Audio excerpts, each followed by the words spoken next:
बिहार के बेगूसराय जिले को कभी पूरब का लेनिनग्राद कहा जाता था। आज भी कई इलाकों में वामपंथी विचार से जुड़े लोग उस दौर को याद करते हैं जब बिहार में ऊंची जाति के गिने जाने वाले भूमिहारों ने वामपंथ का झंडा थामकर यहां के जमींदारों के खिलाफ पहली बार मोर्चा खोल दिया था।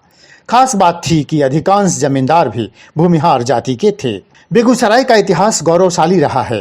बेगू नामक शासक ने यहाँ अपनी बेगम के लिए एक बड़ी सराय बनवाई, इसीलिए इस शहर का नाम बेगूसराय पड़ा। राष्ट्र कवि रामधारी सिंह दिनकर और विश्व प्रसिद्ध इतिहासकार रामशरण शर्मा इस शहर के गौरव रहे हैं। देश की आज़ादी के बाद से इस शहर का राज्य से लेकर देश की राजनीति में महत्वपूर्ण स्थान रहा है। बेगूसराय को बिहार में औद्योगिक नगर के रूप में भी जाना जाता है।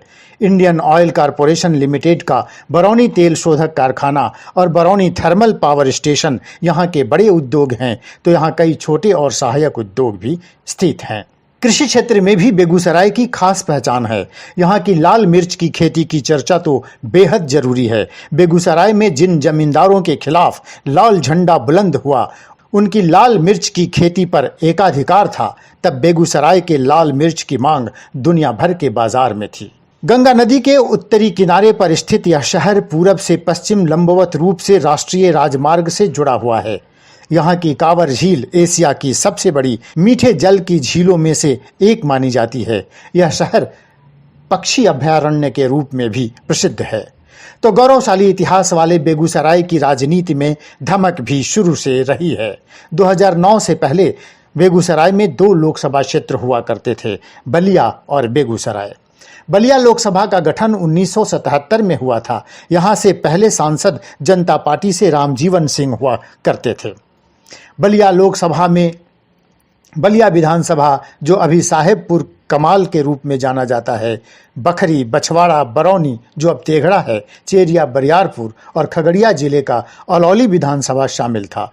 बलिया लोकसभा सीट पर 4 बार सीपीआई का कब्जा रहा। वहीं बेगूसराय लोकसभा क्षेत्र में पहले सांसद के रूप में 1952 में मथुरा प्रसाद मिश्र कांग्रेस से सांसद बने थे। तब बेगूसराय में मटिहानी, जमुई, लखीसराय और शेखपुरा विधानसभा क्षेत्र आते थे। बेगूसराय सीट पर 1952 से लेकर 2014 तक हुए 16 बार के चुनावों में से 7 बार कांग्रेस प्रत्याशी विजेता रहे। बलिया से 2004 में बाहुबली सूरजभान सिंह सांसद बने थे।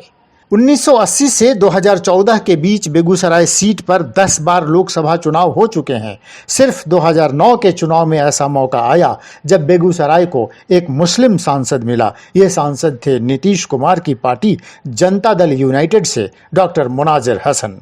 2014 के लोकसभा चुनाव में बेगूसराय की सीट भाजपा के खाते में चली गई। उस समय भाजपा के भोला सिंह ने भारी मतों से जीत दर्ज की थी। बताते चलें कि एक समय था जब इस इलाके का तेघड़ा और बछवाड़ा विधानसभा सीटें वामपंथ का गढ़ बन गईं और कोई भी लहर उनको भेदने में नाकाम रही। तेघड़ा विधानसभा सीट, जिसे कभी छोटा मॉस्को के नाम से भी जाना जाता था, यहाँ पर 1962 से लेकर 2010 तक वामपंथी पार्टियों का कब्जा रहा। 2010 में यह सीट भाजपा के कब्जे में चली गई। वहीं बछवाड़ा सीट भी साल 2015 में आरजेडी के पास चली गई। वामपंथ के सबसे मजबूत गढ़ में सेंध 90 के दशक में ही लगनी शुरू हो गई थी।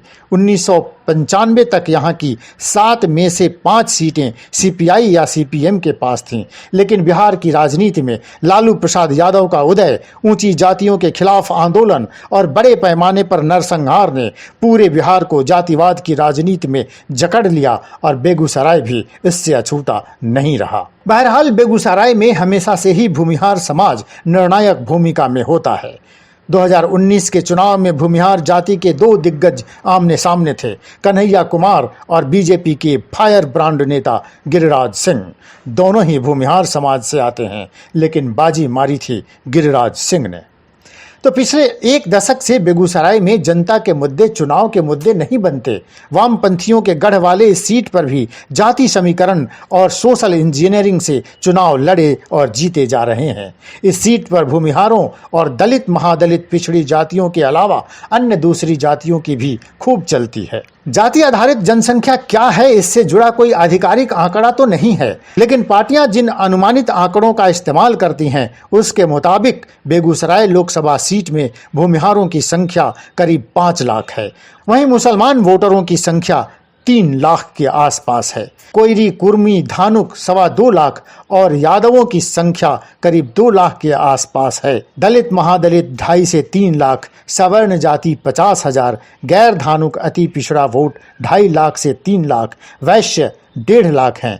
जाति आधारित ये आंकड़े दर्शाते हैं कि यहाँ की राजनीति भूमिहार समाज के इर्द गिर्द घूमती है। पिछले 10 लोकसभा चुनाव में से 9 बार के विजयी उम्मीदवार इसी समाज से रहे हैं। हालांकि उनकी पार्टियां जरूर अलग अलग रही हैं। तो बेगूसराय में भी 2024 के जंग की तैयारी शुरू हो गई है। यह तो तय है कि बेगूसराय भी इस बार हॉट सीट साबित होने वाली है। इस बार भी राष्ट्रवाद और संविधान बचाओ, लोकतंत्र बचाओ वाली 2 विचारों के बीच महासंग्राम होने वाला है। इस बार बेगूसराय की सीट पर दावेदारों की संख्या कम नहीं है।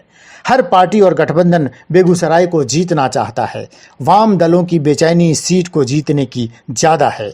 तो बता दें कि इस बार एनडीए की ओर से मौजूदा सांसद गिरिराज सिंह की दावेदारी सबसे ज़्यादा है। गिरिराज सिंह की हिंदुओं के फायर ब्रांड नेता की छवि है। गिरिराज सिंह भूमिहारों के भी जाने माने नेता हैं। उधर बीजेपी के राज्यसभा सांसद राकेश सिन्हा भी इस सीट पर प्रबल दावेदार हैं। राकेश सिन्हा संघ के थिंक टैंक कहे जाते हैं और आरएसएस में उनकी पकड़ मजबूत है। कहा तो यह भी जा रहा है कि राकेश सिन्हा ने चुनाव की तैयारी भी शुरू कर दी है, लेकिन यह तय करना है भाजपा आला कमान को। चर्चा है कि राकेश सिन्हा को सुरक्षित तरीके से राज्यसभा भी पहुंचाया जा सकता है। इन सब के बीच एनडीए की तरफ से सबसे सनसनीखेज दावेदारी है बिहार पुलिस के आला अधिकारी विकास वैभव की।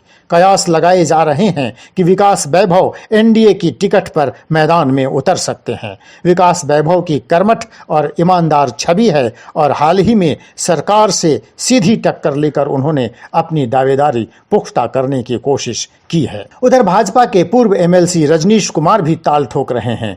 महागठबंधन से भी दावेदारी अनेक हैं। 2019 में सीपीआई की टिकट पर लड़े कन्हैया कुमार इन दिनों कांग्रेस में हैं। चर्चा है कि कन्हैया कुमार उत्तरी दिल्ली से इस बार चुनाव लड़ेंगे। कांग्रेस भी चाहती है कि कन्हैया कुमार को सबसे सेफ जगह से संसद तक पहुंचाया जाए।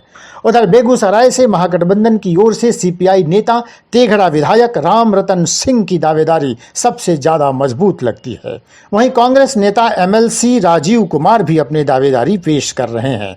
इन सब के बीच जदयू के कद्दावर नेता नीतीश के सबसे करीबी सिपहसालार विजय कुमार चौधरी के नाम की भी चर्चा हो रही है। हालांकि नीतीश नहीं चाहते कि विजय चौधरी दिल्ली जाएं। नीतीश उन्हें बिहार में रखना चाहते हैं। बहरहाल 2024 में भूमिहारों के इस गढ़ का बादशाह कौन बनेगा? क्या मिनी मॉस्को और लेनिनग्राद में लाल झंडा लहराएगा या फिर मोदी के राष्ट्रवाद का जादू चलेगा? बड़े दिलचस्प मोड़ पर है बेगूसराय की राजनीति। देखते रहिए लाइव बिहार। हर रोज हम आपके लिए लेकर आ रहे हैं बिहार के लोकसभा सीटों के सियासी जोड़ तोड़ पर सबसे सटीक और विश्वसनीय विश्लेषण। अगली कड़ी में किसी और लोकसभा सीट का विश्लेषण देखने के लिए जुड़े रहिए लाइव बिहार के साथ। देखते रहिए live Bihar. Live Bihar YouTube पर सब्सक्राइब और फेसबुक पर लाइक जरूर करें।